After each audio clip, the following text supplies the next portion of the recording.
All right, Ravens, this is our last call.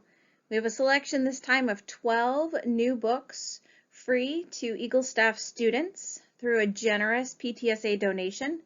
Check Schoology for more information. Book requests are due by Friday, May 15th.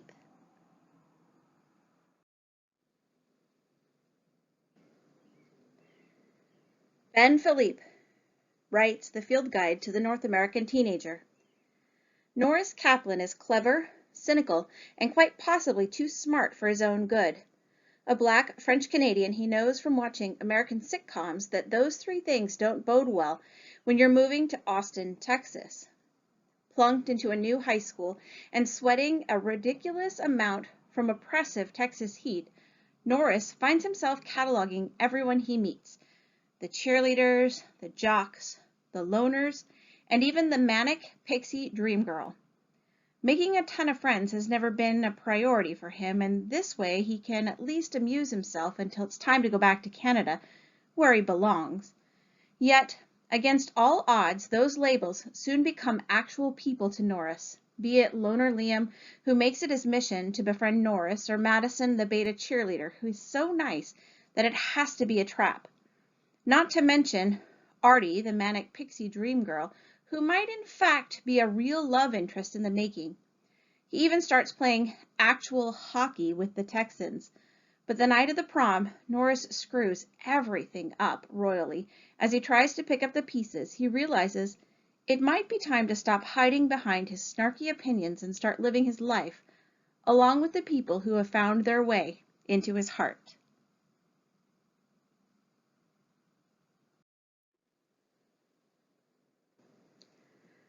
Twelve-year-old Efren Nava's world is turned upside down the day he comes back from school and his mother is nowhere to be found.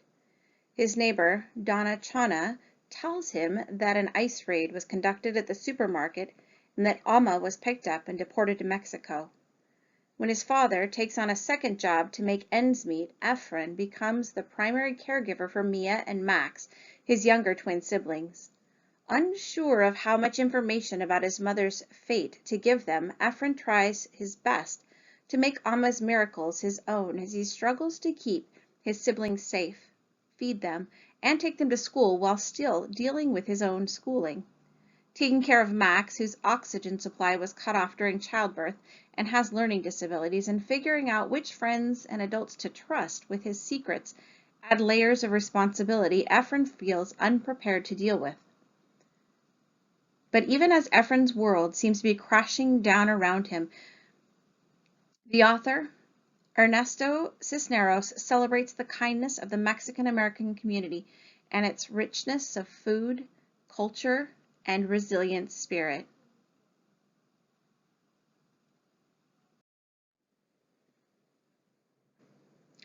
Crave by Tracy Wolff. My whole world changed when I stepped inside the academy. Nothing is right about this place or the students in it. Here I am, a mere mortal among gods, or monsters. I still can't decide which of these warring factions I belong to, if I belong at all. I only know the one thing that unites them is their hatred of me. Then there's Jackson Vega, a vampire with deadly secrets who hasn't felt anything for hundreds of years. But there's something about him that calls to me, something broken in him that somehow fits with what's broken in me, which could spell death for us all because Jackson walled himself off for a reason, and now someone wants to wake a sleeping monster, and I'm wondering if I was brought here intentionally as the bait.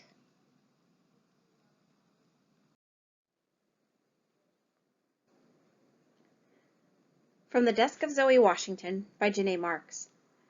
Zoe Washington isn't sure what to write. What does a girl say to the father she's never met, hadn't heard from until his letter arrived on her 12th birthday, and who's been in prison for a terrible crime, a crime he says he never committed?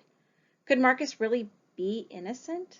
Zoe is determined to uncover the truth, even if it means hiding his letters and her investigation from the rest of her family. Everyone else thinks Zoe's worrying about doing a good job at her bakery internship and proving to her parents that she's worthy of auditioning for Food Network's Kids Bake Challenge. But with the bakery confections on one part of her mind and Marcus's conviction weighing heavily on the other, this is one recipe Zoe doesn't know how to balance. The only thing she knows to be true: everyone lies.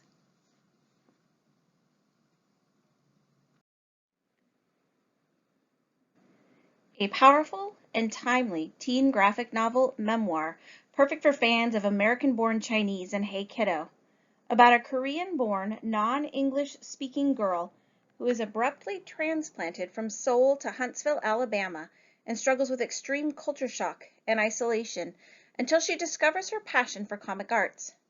For as long as she can remember, it's been Robin and her mom against the world. Growing up in the 1990s as the only child of a single mother in Seoul, Korea, wasn't always easy, but it has bonded them fiercely together. So when a vacation to visit friends in Huntsville, Alabama, unexpectedly becomes a permanent relocation following her mother's announcement that she's getting married, Robin is devastated. Overnight, her life changes. She's dropped into a new school where she doesn't understand the language and struggles to keep up. She is completely cut off from her friends at home and has no access to her beloved comics.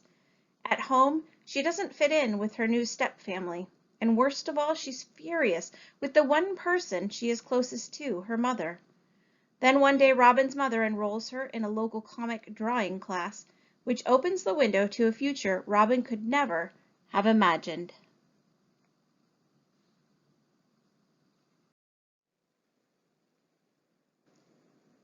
The Beast Player by Naoko Uehashi. An epic YA fantasy about a girl with a special power to communicate with magical beasts and the warring kingdom only she can save. Elin's family has an important responsibility, caring for the fearsome water serpents that form the core of the kingdom's army. So when some of the beasts mysteriously die, Elin's mother is sentenced to death as punishment. With her last breath, she manages to send her daughter to safety. Alone, far from home, Elin soon discovers that she can talk to both the terrifying water serpents and the majestic flying beasts that guard her queen. This skill gives her great powers, but it also involves her in a deadly plot that could cost her life. Can she save herself and prevent her beloved beasts from being used as tools of war, or is there no way of escaping the terrible battles to come?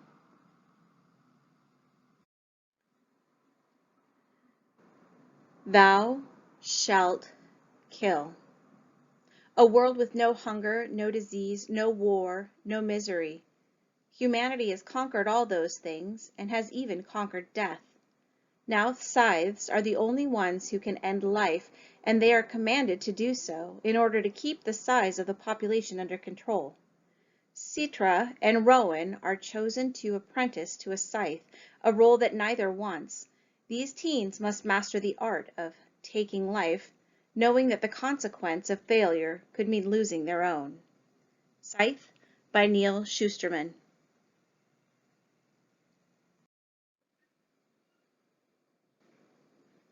A companion novel to The One and Only Ivan by Katherine Applegate. The One and Only Bob. Bob sets out on a dangerous journey in search of his long-lost sister with the help of his two best friends, Ivan and Ruby. As a hurricane approaches and time is running out, Bob finds courage he never knew he had and learns the true meaning of friendship and family.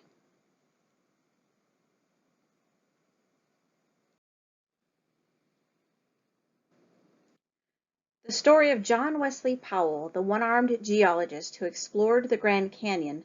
John Wesley Powell, born 1834 and died 1902, always had the spirit of adventure in him. As a young man, he traveled all over the United States exploring.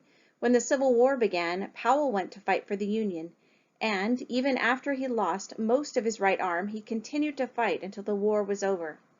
In 1869, he embarked with the Colorado River Exploring Expedition, 10 men in 4 boats, to float through Grand Canyon. Over the course of 3 months, the explorers lost their boats and supplies, nearly drowned, and were in peril on multiple occasions. 10 explorers went in, only 6 came out. Powell would become known as one of the most epic explorers in history. equal parts gruesome and hilarious, this latest installment in the best-selling series, Hale's Hazardous Tales, takes readers on an action-packed adventure through American history. Major Impossible.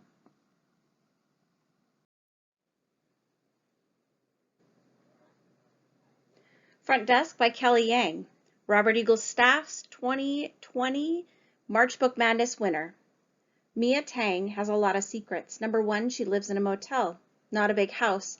Every day, while her immigrant parents clean the rooms, 10-year-old Mia manages the front desk of the Cala Vista Motel and tends to its guests. Number two, her parents hide immigrants. And if the mean hotel owner, Mr. Yao, finds out they've been letting them stay in the empty rooms for free, the Tangs will be doomed. Number three, she wants to be a writer, but how can she when her mom thinks she should stick to math because English is not her first language? It will take all of Mia's courage, kindness, and hard work to get through this year.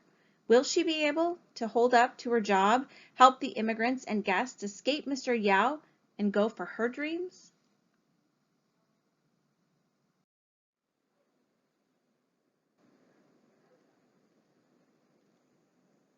Not So Pure and Simple by Lamar Giles.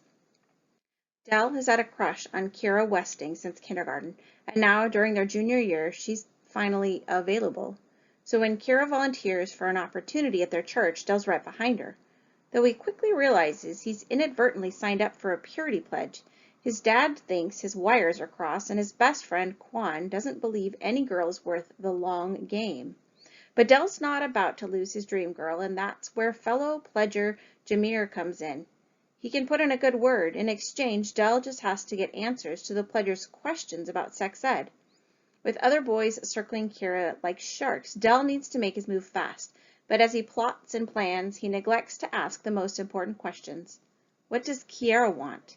He can't think about that too much, though, because once he gets the girl, it'll all sort itself out. Right? Not So Pure and Simple by Lamar Giles.